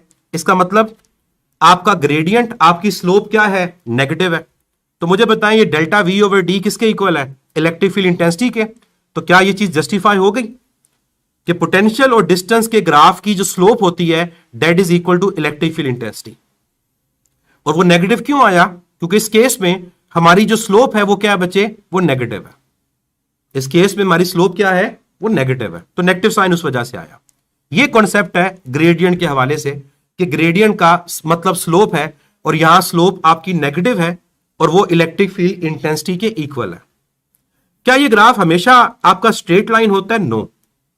क्योंकि अगर मैं दो ऑपोजिट चार्ज प्लेट्स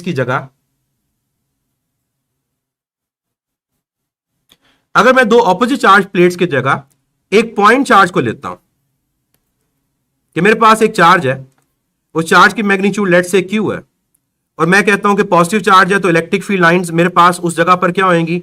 वो रेडियली आउटवर्ड होंगी। अब मुझे बताइएगा कि मैं जब इस इलेक्ट्रिक फील्ड को फॉलो करूंगा moving from A to D, क्या मेरा पोटेंशियल बढ़ेगा कम होगा? आप ऑब्वियसली कहोगे कि आप इलेक्ट्रिक फील्ड को फॉलो कर रहे हैं, तो इलेक्ट्रिक फील्ड को फॉलो करने का मतलब है पोटेंशियल की वैल्यू डिक्रीज करेगी। और वैसे भी पोटेंशियल का डिस्टेंस के साथ इनवर्स रिलेशन होता है, डिस्टेंस के बढ़ने से पोटेंशियल डिक्रीज करता है। What about electric field? अगर आप इलेक्ट्रिक फील्ड की बात करते हो तो इलेक्ट्रिक फील्ड भी हमारे पास डिक्रीज करेगी। ऊपर फार्मूला पड़ा कि डिस्टेंस के स्क्वायर के साथ इनवर्स रिलेशन है, दैट मींस पोटेंशियल भी कांस्टेंट नहीं है, इलेक्ट्रिक फील्ड भी कांस्टेंट नहीं है। अब मैं अगर इस पॉइंट चार्ज के लिए सेम ग्राफ ड्रॉ करने की कोशिश करता हूं कि जहां मैं लेता हूं पोटेंशियल को अलोंग वाई और डिस्टेंस को मैं लेता हूं अलोंग एक्स, तो क्या अब भी ग्राफ स्ट्रेट लाइन होगा? आंसर होगा नो। क्यों? यहां डिस्टेंस के बढ़ने से पोटेंशियल की वैल्यू डिक्रीज कर रही है, लेकिन आपकी इलेक्ट्रिक फील्ड भी डिक्रीज कर रही है। और इलेक्ट्रिक फील्ड क्या है? इलेक्ट्रिक फील्ड इस ग्राफ का ग्रेडियंट है। और ग्रेडियंट का मतलब क्या होता है? इस ग्राफ की स्लोप। इसका मतलब हमारी स्लोप कैसी होगी? हमारी डिक्रीजिंग स्लोप होगी। तो ग्राफ क्या बनेगा? लाइक दिस, डिक्रीजिंग स्लोप का ग्राफ। कि जैसे जैसे आप चार्ज से अवे जाओगे, आपके पास पोटेंशियल की वैल्यू भी डिक्रीज करेगी, और इवन उस ग्राफ का जो ग्रेडियंट होगा, स्लोप, वो भी क्या करेगा? डिक्रीज करेगा। और क्या स्लोप नेगेटिव है? यस।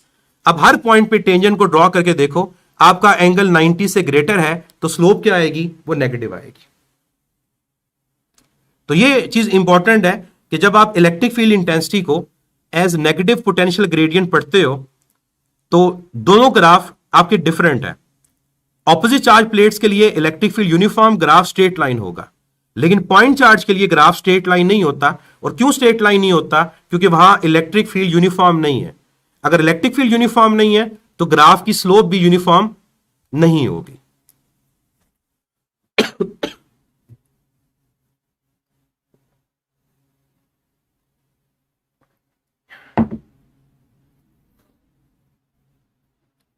नेक्स्ट केस पे चलते हैं, और इससे रिलेटेड न्यूमेरिकल क्वेश्चन इजी है कि आपको दो प्लेट्स के दरमियान डिस्टेंस गिवन है, पोटेंशियल डिफरेंस गिवन है, इलेक्ट्रिक फील्ड फाइंड कर लो, या इलेक्ट्रिक फील्ड गिवन है, पोटेंशियल डिफरेंस फाइंड कर लो।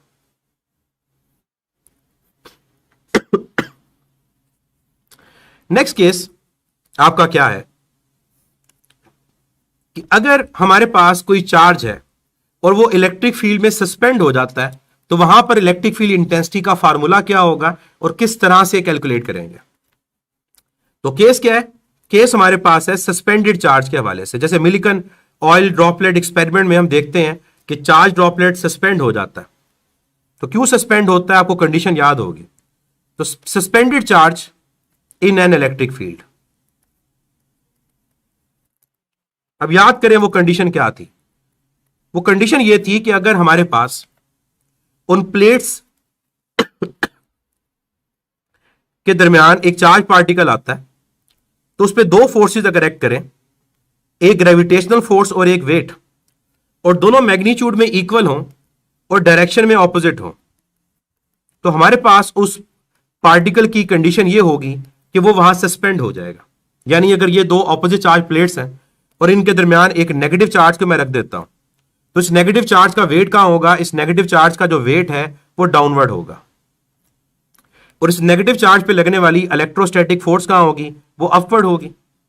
तो अगर हमारे पास इलेक्ट्रोस्टैटिक फोर्स की मैग्नीट्यूड ग्रेविटेशनल फोर्स की मैग्नीट्यूड के इक्वल आ जाए, ये पार्टिकल सस्पेंड हो जाएगा।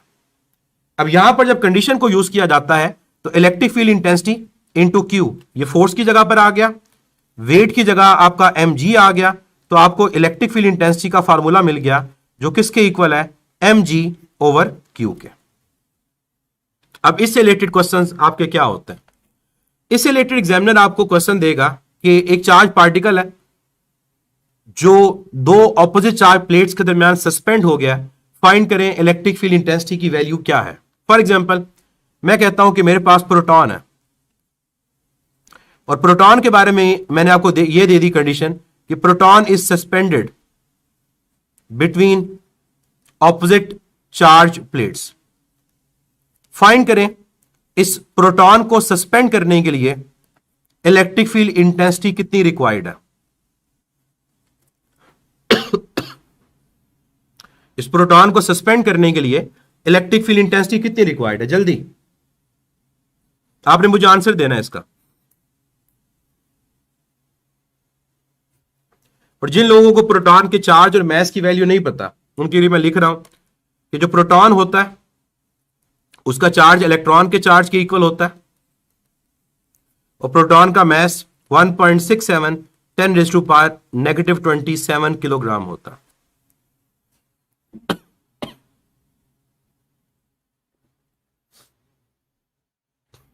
सॉल्व करके आंसर दें, सॉल्व किए बगैर आंसर ना दें।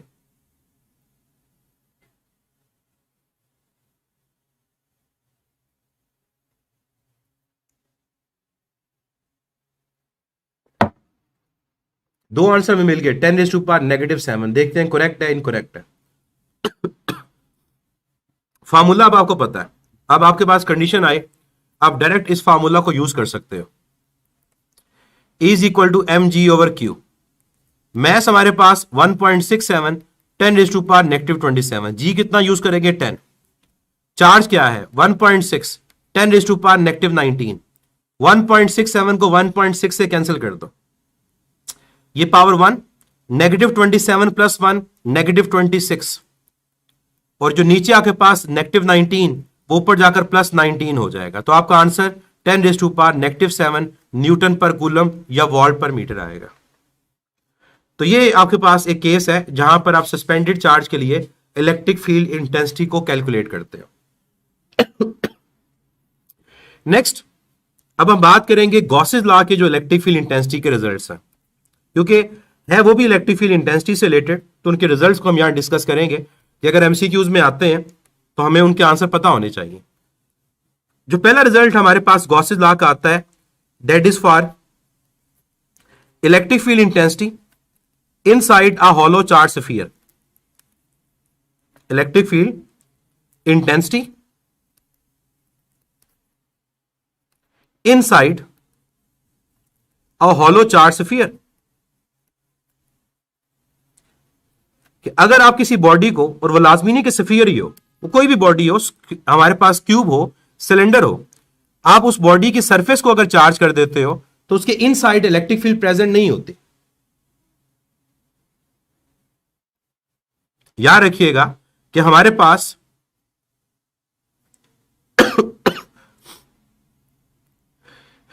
Electric field intensity inside hollow charge sphere present नहीं होती। क्यों नहीं होती? क्योंकि जब आप किसी स्फीयर को या किसी बॉडी को सरफेस पे चार्ज करोगे तो चार्ज सरफेस के ऊपर है, चार्ज इनसाइड प्रेजेंट नहीं है। तो इनसाइड अगर आपके पास चार्ज की वैल्यू 0 है तो गॉसेस लॉ के अकॉर्डिंग आपके पास इनसाइड इलेक्ट्रिक फ्लक्स भी कितना होगा? 0 होगा। और इलेक्ट्रिक फ्लक्स अगर 0 होगा तो जब हम गॉसियन स्फीयर को कंसीडर करते हैं तो इलेक्ट्रिक फील्ड इंटेंसिटी की वैल्यू भी inside the hollow charge sphere क्या आती है? वो 0 के इक्वल आती है। अब यहां पर एक पॉइंट इंपॉर्टेंट है कि इलेक्ट्रिक फील्ड इंटेंसिटी अगर आपके पास इनसाइड 0 है तो व्हाट अबाउट पोटेंशियल? और ये बात जो ऊपर एक बच्चे ने कही थी अब ये रिपीट होने लगी है। देखिए, इलेक्ट्रिक फील्ड इंटेंसिटी का फार्मूला आपको पता है, पोटेंशियल डिफरेंस ओवर डिस्टेंस है। अगर आप कहते हो कि आपके पास इनसाइड इलेक्ट्रिक फील्ड इंटेंसिटी 0 है तो इस फार्मूला के अकॉर्डिंग आप कहोगे कि आपका पोटेंशियल डिफरेंस 0 है। पोटेंशियल डिफरेंस 0 है, और पोटेंशियल डिफरेंस 0 तब होगा जब आपके पोटेंशियल की वैल्यू कांस्टेंट होगी। मतलब अगर एक पॉइंट का पोटेंशियल 10 वोल्ट है तो दूसरे पॉइंट का पोटेंशियल भी 10 वोल्ट है, तभी इन दोनों का डिफरेंस किसके इक्वल आएगा? वो 0 के इक्वल आएगा। तो ऊपर जो बच्चे ने क्वेश्चन पूछा था कि कैसे पॉसिबल है कि पोटेंशियल डिफरेंस 0 है तो पोटेंशियल नॉन 0 है, ये उसकी कंडीशन है। तो हॉलो चार्ज स्फीयर के इनसाइड आपका पोटेंशियल जो होता है वो कांस्टेंट होता है। किसके इक्वल होता है? जितना पोटेंशियल उसकी सरफेस पे होगा उतना पोटेंशियल उसके इनसाइड होगा। जितना पोटेंशियल उसके सरफेस पे होगा उतना पोटेंशियल उसके इनसाइड भी होगा।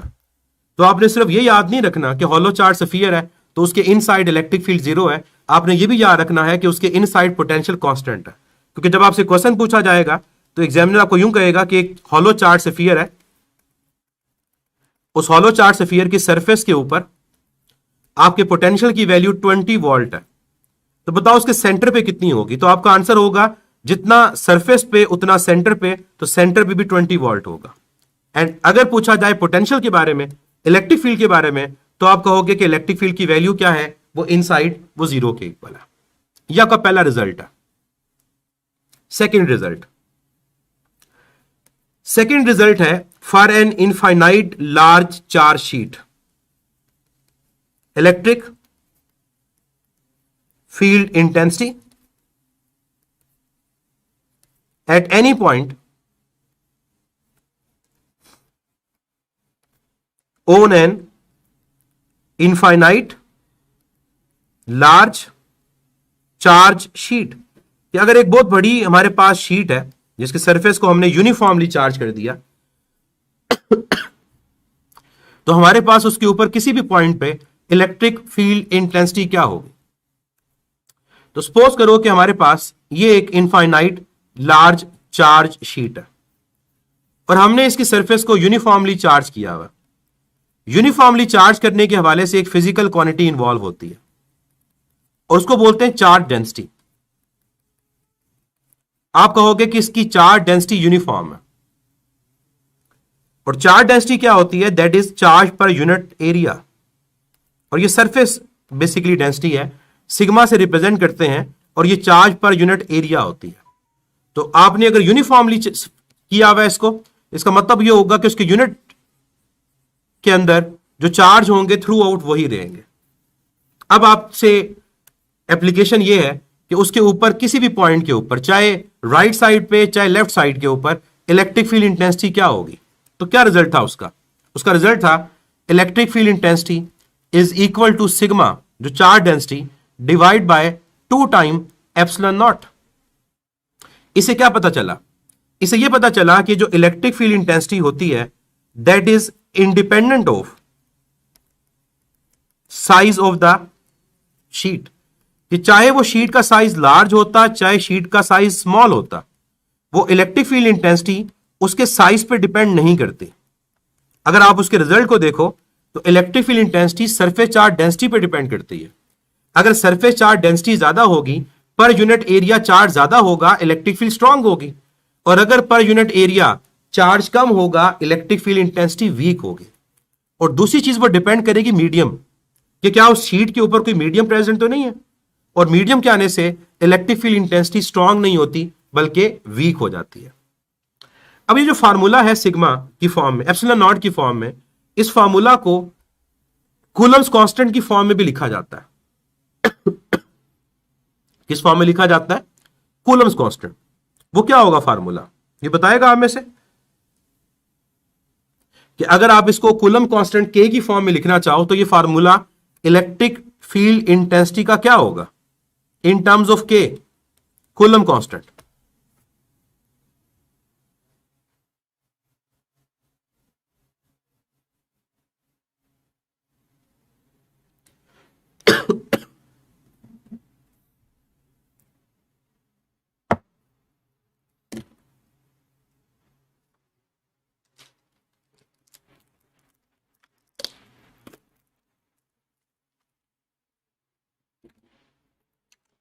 के क्यूब आर स्क्वायर नहीं होगा। देखें इसका फार्मूला क्या बनेगा। तो बच्चे आपको पुट करने को कहा है ना भाई, मैं क्यों पुट करूं? आप पुट करो और आंसर बताओ।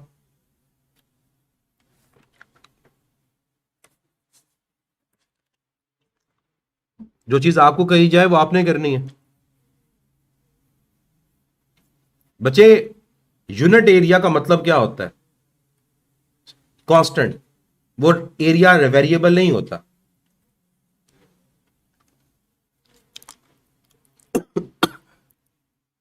इसका फॉर्मूला जो आएगा सॉल्व करके चेक कर लीजिएगा, वो आएगा 2 पाई के इंटू सिग्मा। ये इसका फॉर्मूला बनेगा 2 पाई के into sigma.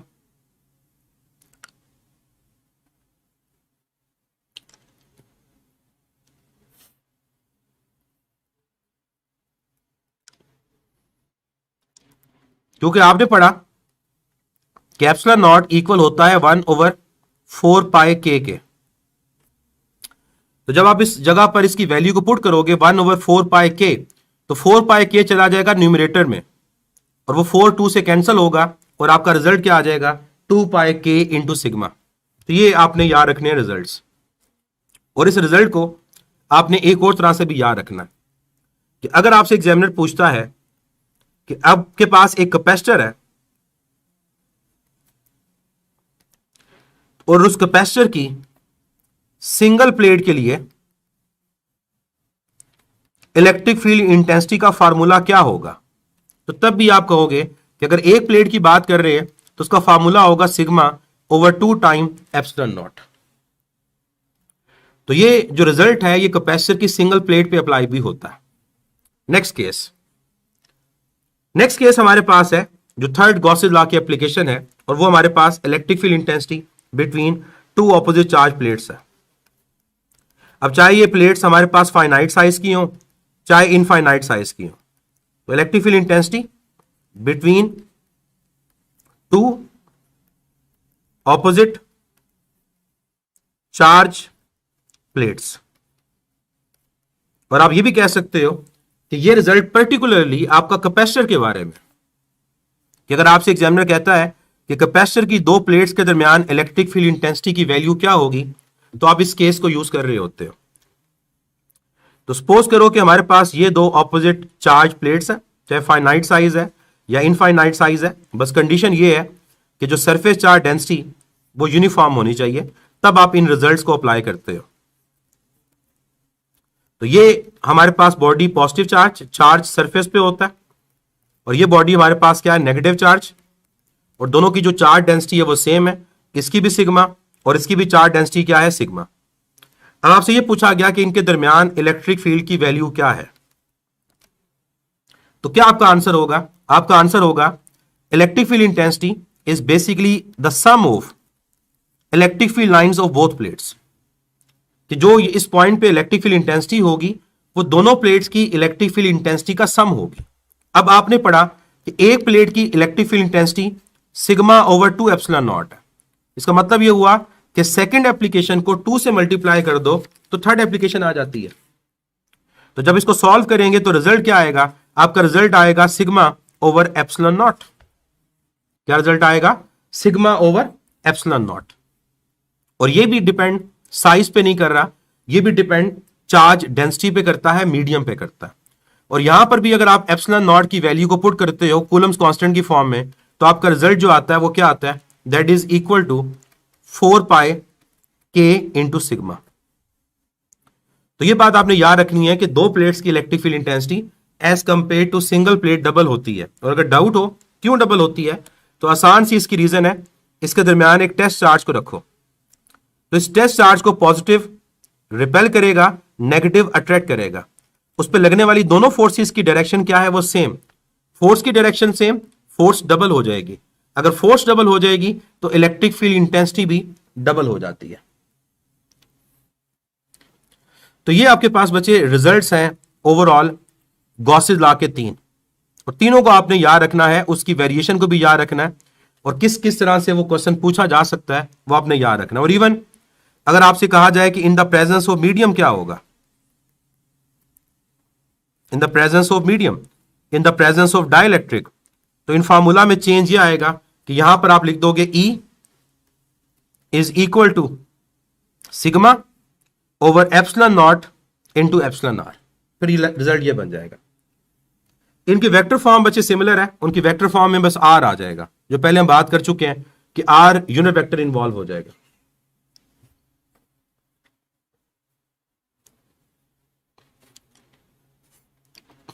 Last case electric field intensity का, जिसको आप कहते हो neutral zone, zero field location, zero point. चाहे इसको आप बोलो न्यूट्रल जोन, चाहे बोलो जीरो पॉइंट, और चाहे बोलो जीरो फील्ड लोकेशन। इन तमाम का मतलब क्या है? इन तमाम का मतलब है एक ऐसा पॉइंट जहां पर आपके पास इलेक्ट्रिक फील्ड स्ट्रेंथ जीरो हो जाती है, जहां पर आपके पास इलेक्ट्रिक फील्ड स्ट्रेंथ जीरो हो जाती है। और जीरो क्यों होती है? आप इसको यूं कह सकते हो कि बेसिकली उस पॉइंट के ऊपर जो दो इलेक्ट्रिक फील्ड इंटेंसिटीज प्रेजेंट होती हैं उनकी मैग्नीट्यूड हमारे पास इक्वल होती है, और उनकी जो डायरेक्शन होती है वो ऑपोजिट होती है। तो अगर उन पॉइंट्स के ऊपर उनकी मैग्नीट्यूड इक्वल है और उनकी स्ट्रेंथ ऑपोजिट है, तो जब आप उनको ऐड करोगे नेट फाइंड करने के लिए, तो आपके पास रिजल्ट क्या आ जाएगा? वो जीरो आ जाएगा। तो जीरो फील्ड लोकेशन की कंडीशन आपको मैंने बता दी कि जब भी आपने जीरो फील्ड लोकेशन फाइंड करनी है तो आपने दोनों चार्जेस की इलेक्ट्रिक फील्ड को इक्वल कर देना। जब इलेक्ट्रिक फील्ड को इक्वल करोगे तो आपके पास वो पॉइंट फाइंड हो जाएगा जहां पर इलेक्ट्रिक फील्ड स्ट्रेंथ जीरो होती है। अब इसके दो केसेस हैं। एक केस हमारे पास होता है जहां दोनों चार्ज सिमिलर होते हैं। अब जो ऊपर पड़ा था इलेक्ट्रिक फील्ड में, उसको हम यूज करेंगे। तो एक है सिमिलर चार्ज, मतलब लाइक चार्जेस, और एक केस हमारे पास है ऑपोजिट चार्जेस का।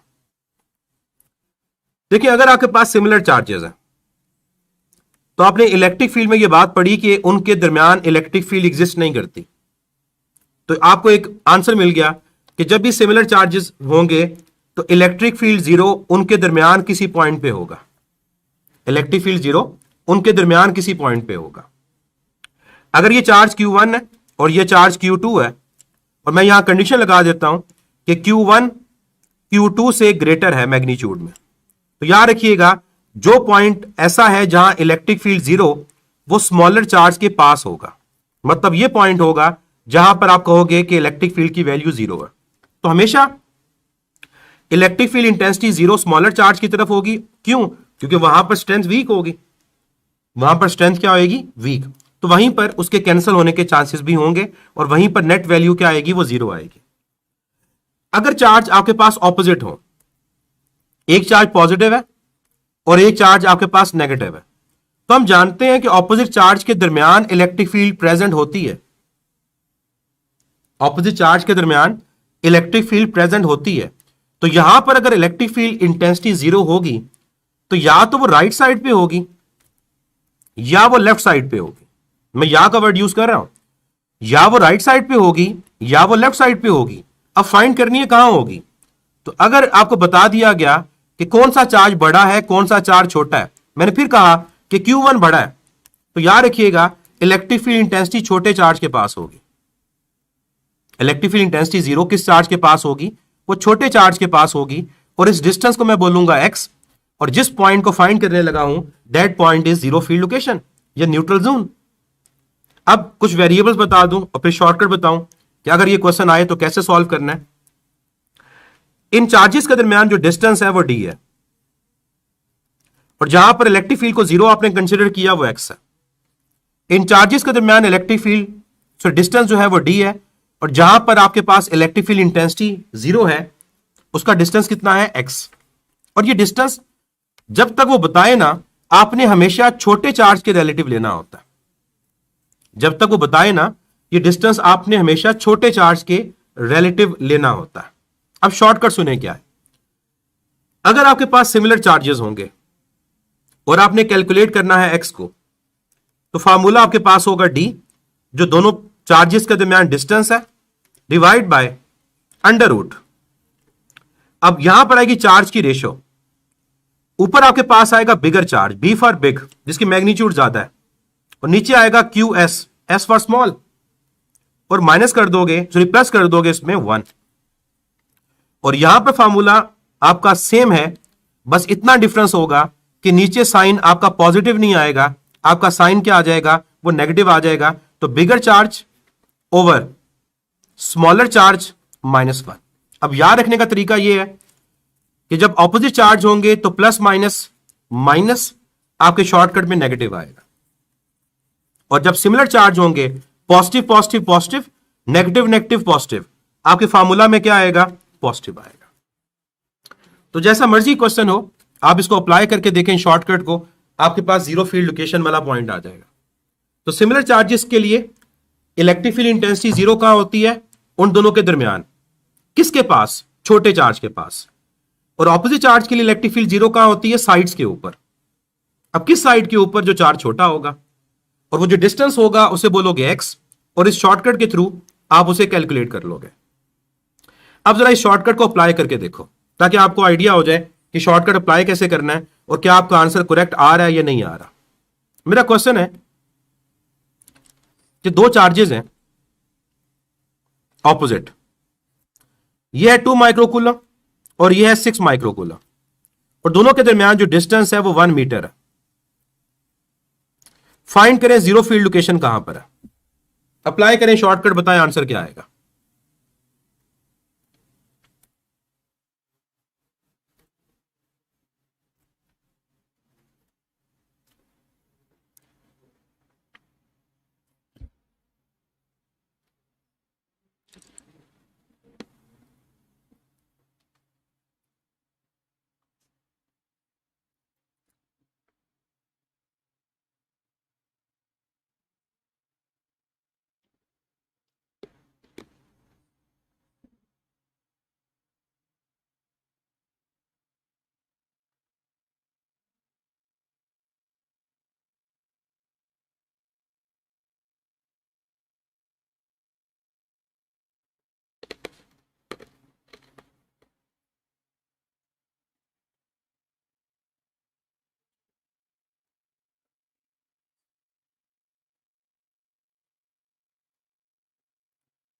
देखते हैं आंसर करेक्ट है या इनकरेक्ट है आप लोगों का।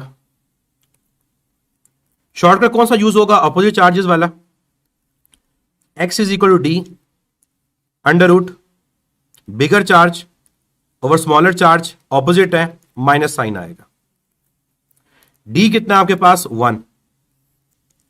बिगर चार्ज कौन सा है? 6। और स्मॉलर चार्ज कौन सा है? 2, -1। तो आपके पास सॉल्व करेंगे 6/2 3 आएगा, 3 - 1 2, तो 1/√2, और 1/√2 क्या होता है? वो 0.707 होता है। तो ये आपका इसका राइट आंसर होगा।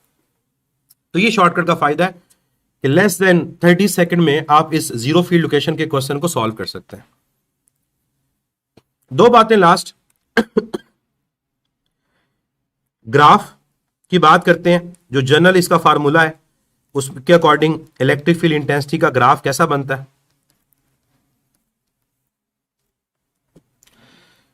तो ग्राफ अगर बच्चे इसका ड्रॉ करते हैं, लेट से किस फार्मूला के according? E is equal to KQ/R² के according. E is equal to KQ/R² के अकॉर्डिंग। और आपसे मैं दो तरह के ग्राफ पूछता हूं, एक पूछता हूं कि E का और R² का ग्राफ कैसा होगा, और एक मैं आपसे पूछता हूं कि ग्राफ आपके पास E का और 1/R² का कैसा होगा।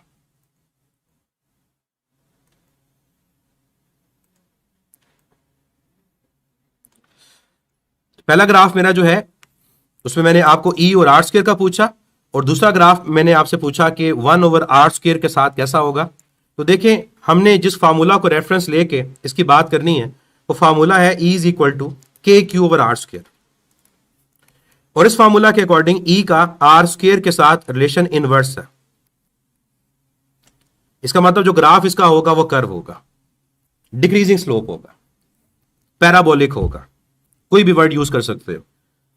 ग्राफ कर्व है, डिक्रीजिंग स्लोप है, पैराबोलिक है।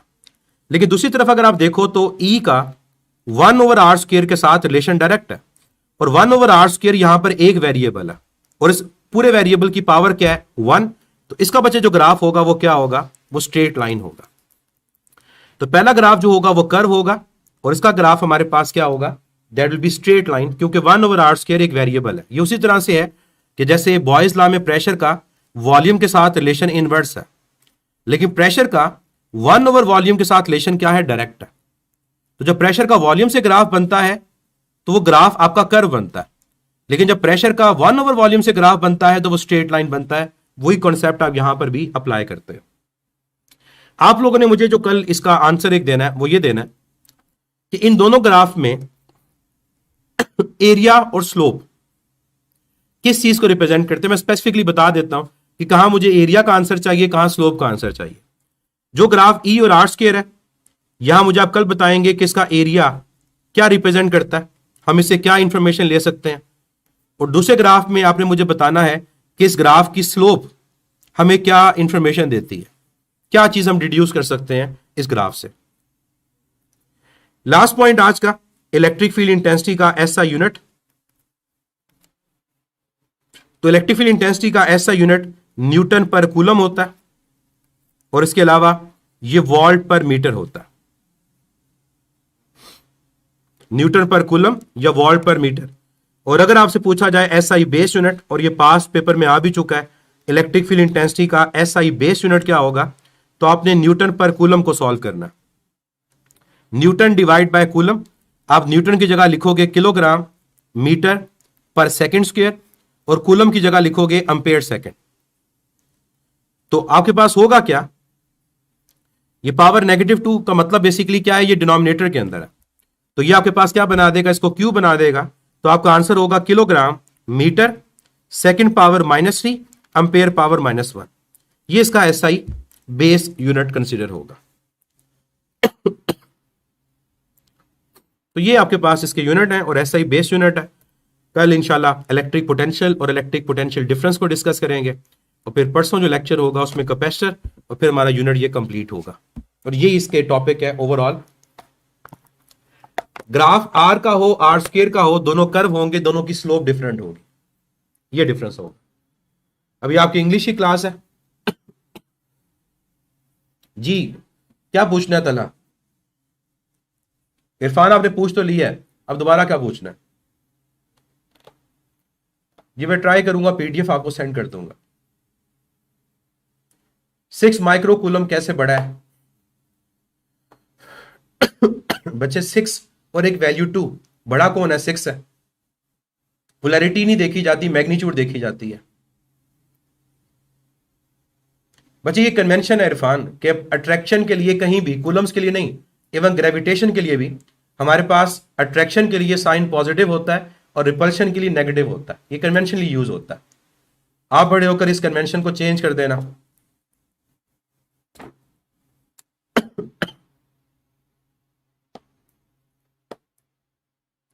बच्चे ऊपर तो कौन से न्यूमेरिकल? ऊपर न्यूमेरिकल, छत पे न्यूमेरिकल या छत से ऊपर वाला न्यूमेरिकल? एग्जैक्टली न्यूमेरिकल बोला करें। अगर ऑपोजिट चार्जेस हों तो फॉर्मूला बताया हुआ, कैलकुलेट कर लीजिएगा, अच्छा टाइम गुजर जाएगा आपका कैलकुलेशन में।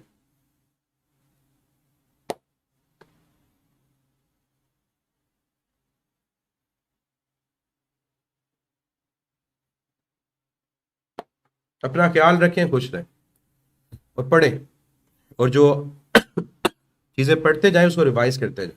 अल्लाह हाफिज।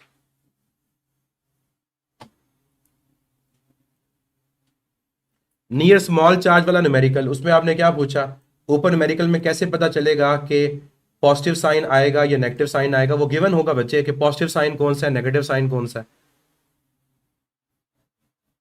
और अगर फार्मूला की बात पूछ रहे हो तो फार्मूला बेसिकली ये ड्राइव होता है। हम उस चक्कर में नहीं पड़ते कि हम इसको ड्राइव करें, हमने टाइम बचाना है।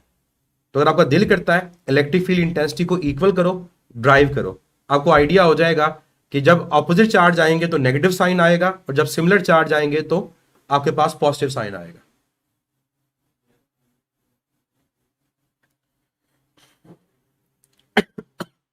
अल्लाह हाफिज। और ये बच्चा लाइटनिंग, या आज आपको वार्निंग दे रहा हूं, कल आपने अपने रियल नेम से आना है, अदरवाइज आपको ब्लॉक कर दिया जाएगा।